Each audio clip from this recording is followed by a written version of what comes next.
Ahoi kotkad, mis toimub siis? Et me iga päev näeme uudistest ja oleme ka ise pannud tähele, et see aasta on hästi palju puuke. Et ma juba mitu korda olen uudistest ka kuulnud selle asja kohta. Ja siis me mõtlesime, et ma ei olegi sihukest videot kunagi teinud. Ma olen niimoodi nipet-näpet natukene puukidest rääkinud. Kuskil vanemates videodes eriti nii palju, kui ma nendest tean ja kuidas neid vältida ja kuidas meie neid väldime. Et vaktsineeritud me muidugi oleme, aga nii üleüldiselt, et parem on, kui seda puuki üldse külge ei saa. Aga mis meil selleks kõigepealt vaja on siis, et eksperimente teha puukidega? Puuke on vaja. Me lähme nüüd puugijahile. Aga mul tuleb meelde üks videoklipp, kus kunagi ka mingisugust statistikat tehti kuskil heinamaa peal. Ja selleks ma ehitasin endale sarnase instrumendi.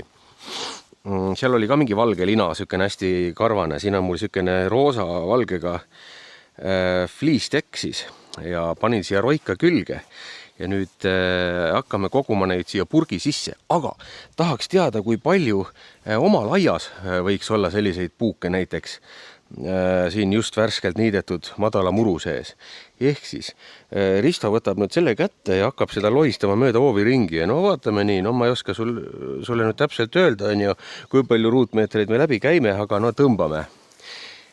Vaikselt vasta maad. Esialgu 10 meetrit ja vaatame, kas kohe jääb ka midagi külge.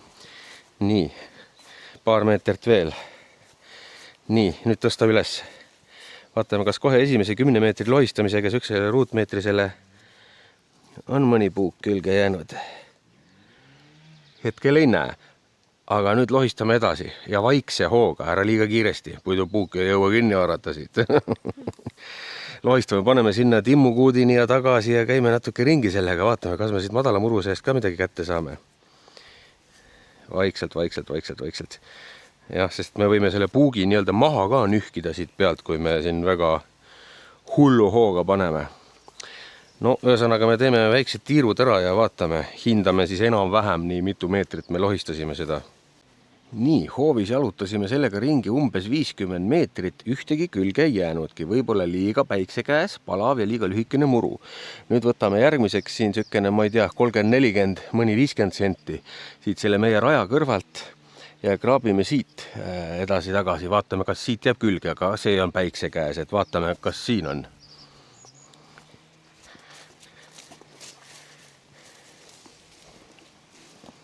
Nii. Väga kummaline, aga umbes 40 meetrit sai käidud ja ka siit ei saanud me ühtegi puuki, siis kui neid vaja on nii-öelda katseteks, neid ei ole. Aga mis veel ikka, lähme siis päris viludasse metsa alla, see on ka siin päikse käes ja vaatame, käime baaslaagrini ja vaatame. Haug on siin vees, seda ei jää näha.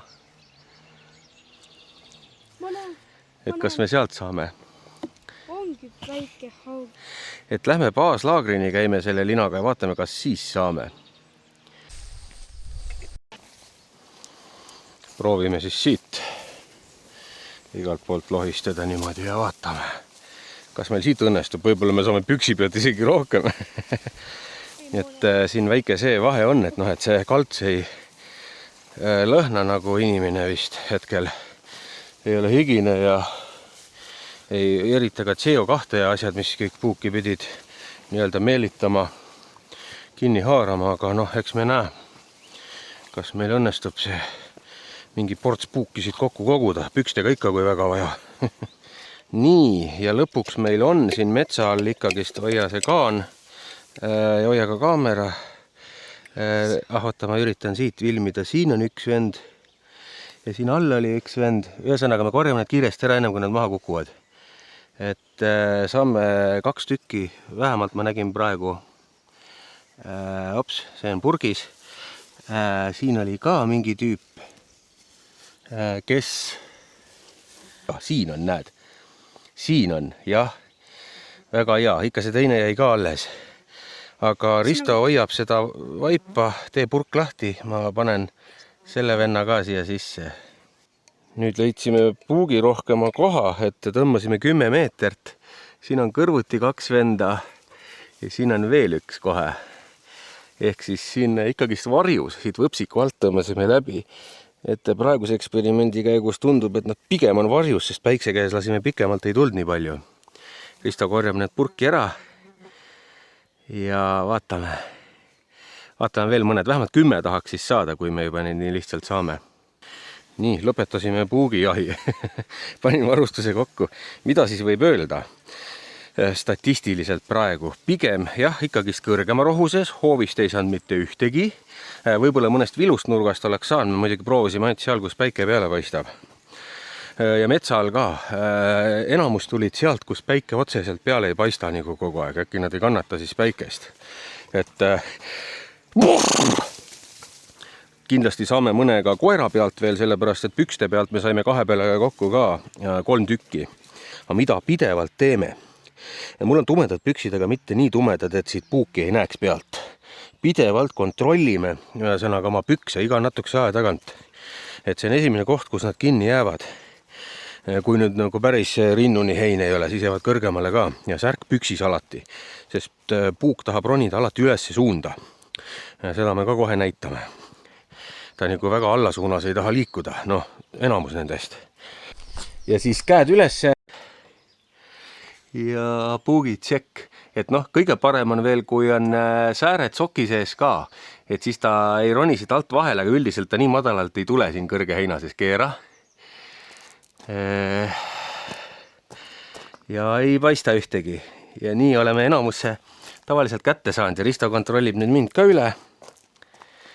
Eest ma näen ise, voldivahed, asjad vaatab üle ja väga harva, üli harva on meil puuk külge imenud, kui niisugust tšekki ikka kogu aeg teed.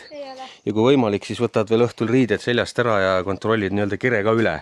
Et enamasti ta nagu kohe paari tunniga külge ei ime, et ta nagu võtab aega, otsib omale head kohta. Nüüd pane purk laua peale, näita, mis meil saagiks jäi. Juba ronivad siin. Jah. Nad juba ronivad siin korgi vahele, aga üldiselt siin meil neid on. Noh, võtame korgi maha, vaatame, et me ühtegi maha ei pilla, sellepärast teeme seda siin valge laua peal. Et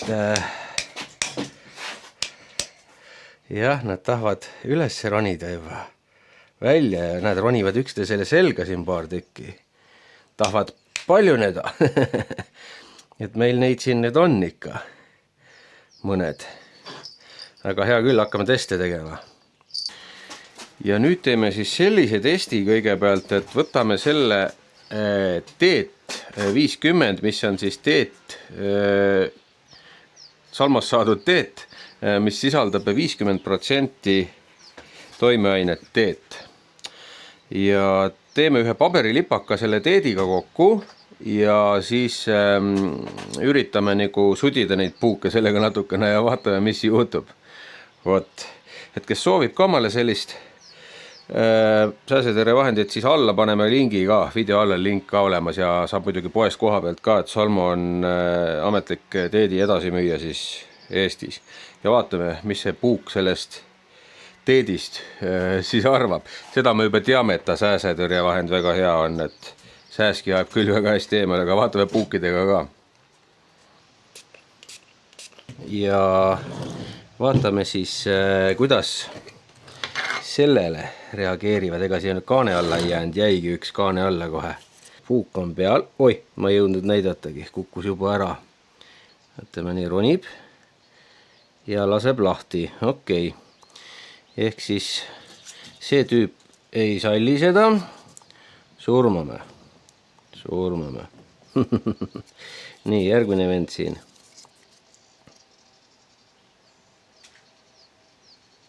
No, nagu arvata oli, et see ka ei meeldi neile. Huvitav, kas see on lisaks mingid muud ained ka pandud või minu arust ma proovisin vanasti ka teeti sisaldavate sääsetõrjetega. Võib-olla siis ei proovinud, ma ei ole enam 100% kindel, igal juhul tundub, et seda teeti sisaldavat ainet ta ikkagist üldse kohe ei kannata. Vot. Aga noh, nüüd tuleb need katsealused siin ka, mis siin ronivad. Hukata. Raiskadele tuld. Ajame purgi kuumaks.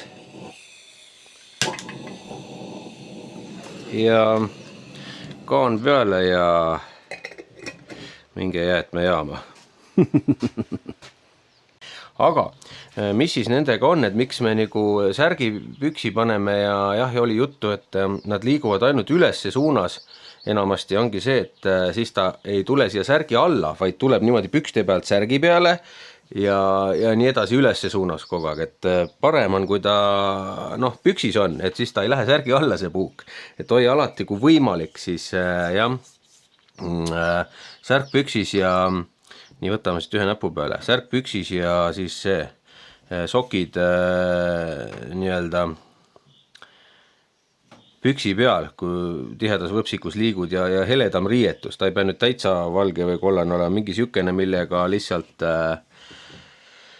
näed puuke seal peal nagu, näed, ja hakkab ülesse poole minema. Ma nüüd keeran teistpidi näpp. Keeran teistpidi näpu, nii, tal läheb natukene aega mõelda ja vaata, mis teeb. Läheb ülesse suunda, eks ole? Nagu sai öeldud. Nii. Keerame. Tal on nagu mingi lood sees. Ära raputa väga, jääb ilusti peale või? Ma ei tea. Ja läheb ülesse suunda. Siit üks vend tuleb. Oi, kukkus alla. Võtame järgmise tüübi. Üks on väljas. Väljas? Seda me ei taha. Nii, tuli näpu peale. Tuli. Nii, katsealune 2. Ma ise ei näe, kus ta on. Seal. Nii, alguses on segaduses.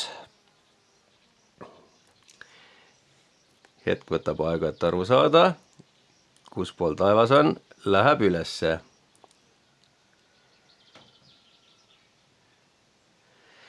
Nii, keerame näpu ringi. Keerab ka ülesse poole minema, jälle ma ei saa nüüd, ma pean näpu keerama. Risto näeb sealt teiselt poolt. Läheb ülesse. Ehk siis katsealune 2. Surmata!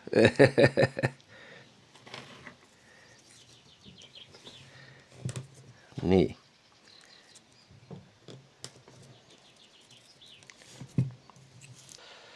Paneb taevasse. Surmata! Et niimoodi saate tegelikult jah, söökse rätikoga ju oma territooriumil hoovis natukene nii-öelda puhastust ka teha. Et kus kavatsete päevitama minna või ikka siin on midagi, et saate jah, selle linaversiooniga nii-öelda püüda.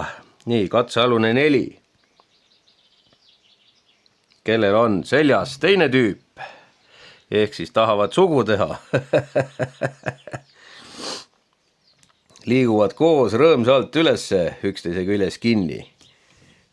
Nagu nii, keerame ringi ja koheselt pööravad ülesse. Teeme ühe katse veel. Nii. Oi. Kohe panevad jälle ringi. Nii. Armunud paar surmame. Vaata, on veel õpivõimelised ka. See tüüp ei tahagi tulla näpu peale. Surmata! Ja koerakarva pealt, ennem kui tuppa lähme, leidis Kairit veel 11 puuki. Et siin on laibad ära põletatud. Tikkudega need mustad täpid, ma ei tea, kas naha jääb. Mõned said minema. 3 tükki ei ole siin. Ehk siis koer praegu tuppa ei tule, et see aasta tõesti on neid palju. Et kontrollige ennast pidevalt. Ja meie koerale õnneks nad nagu, me peame kohe uuendama ka seda rohtu. Et kui nad külge imevadki, nad surevad ära, et on koertel ka olemas sellised, et kaelarihmad, ma olen kuulnud ka nii hästi mõjuvad need tilgad ja siis need sissesöödavad retseptiravimid, mis on nii puugi kui ussirohud nagu 2 ühes. Vot, me peamegi talle juba juurde panema neid rohtusid igaks juhuks, et kuu aega on juba täis. Nii, ja mis siis öelda? Et jah, need kunagised katsed, mis ma tegin igasuguste sääsetõrje ja puugitõrje vahenditega, igal juhul ma mäletan ise, et ei toiminud. Tegelikult me katsetasime see video ühte vahendit veel. Ma ei hakka marki näitama siis, kes tahab, see kuskilt kaadrist nuhib järgi, jäi kuskile kaadrisse ka niikuinii. Et mis on siis vähema teedisisaldusega, aga neid kahte võrreldes, siis jah, ilmselgelt rohkem lasid puugid lahti selle ainega immutatud paberiribast, milles oli siis rohkem teeti. Vot, aga riiete peal me selles mõttes, kuna sääski see aasta nii vähe on olnud, me pole veel seda vahendit isegi sääskede peal palju jõudnud katsetada veel. Paar korda oleme pannud, on hästi töötanud, aga nüüd me hakkame teda nii-öelda siis pükste peale ka pritsima, et meil metsas tõesti on neid puuke palju ja vaatame, teeme neid katseid niimoodi, et kui ma iga kord, kui baaslaagri lähen, siis lasen seda pükste peale ja vaatame, kuidas ta siis niimoodi ka ajaliselt toimib, et praegu me lasime ta peale niimoodi värskelt, eks ole, selle paberiribaga, aga hakkame tegema veel teste siis ka, et kui kaua tunde ta nii-öelda peal võiks püsida ja võrrelda teda siis ka teiste puugitõrjevahenditega, et praegune video oli siiski nii-öelda suunatud ainult ühte marki puugitõrjevahendile, aga ma usun, et me teeme mingi kord ka neid võrdlusteste siis veel. Et kuna mul oli siin ainult see üks teine mark veel, siis mingi aeg suve jooksul ma teen siin veel teste ja panen veel erinevaid rohkem siia kõrvale ka proovile. Vot. Aga seekord siis niimoodi, kerige magama ära kratid ja näeme järgmises.